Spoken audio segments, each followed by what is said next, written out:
আপনারা আমার বাবার সম্বন্ধে সবই জানেন যে আমার বাবা আসলে এই হসপিটালটা দিয়েছে মানিকগঞ্জের সাধারণ মানুষের জন্যই দেওয়া হয়েছে হসপিটালটা, এবং এটা কিন্তু কোনো কমার্শিয়াল হিসাবে কিন্তু আমরা কখনো এটাকে ট্রিট করি না।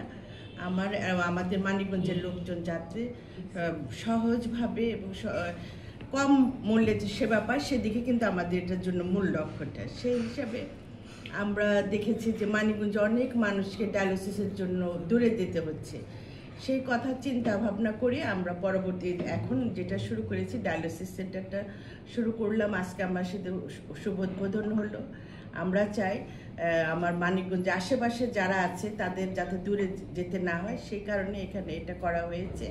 এবং খুব আমি বলবো যে খুব কম মূল্যে আমরা এখানে সেবাটা দেওয়ার চেষ্টা করছি, যাতে বেসিক যেটুকু দরকার আমরা সেই হিসাবে রেখেই মানিকগঞ্জে মানুষের সেবা দেওয়ার চেষ্টা করছি। এবং এখানে যারা আছে এই ডিপার্টমেন্টটাকে আমরা এত সুন্দরভাবে সাজিয়েছি, আপনারাও দেখেছেন কিছুক্ষণ আগে, যেখানে সবাই এক্সপার্ট, নার্সিং থেকে শুরু করে যারা ডক্টর আছেন সবাই এই ব্যাপারে খুবই এক্সপার্ট, এবং তাদের নিয়ে ডিপার্টমেন্টটা চালানো হয়েছে। এবং 24 ঘন্টা খোলা থাকবে। অন্য জায়গায় হয়তো একটা টাইম আর পরে বন্ধ হয়ে যায়, কিন্তু আমার হসপিটালে 24 ঘন্টায় রুগীরা যাতে সেবা পায় সেজন্য আমরা এটা খোলা রেখেছি 24 ঘন্টা। এবং বিশেষজ্ঞ ডক্টররা সেখানে থাকবে যতক্ষণ তার ট্রিটমেন্ট চলবে, সে বিশেষজ্ঞ ডক্টরও সেখানে থাকবেন, এই সেবাটা পুরোপুরিভাবে তারা পাবে।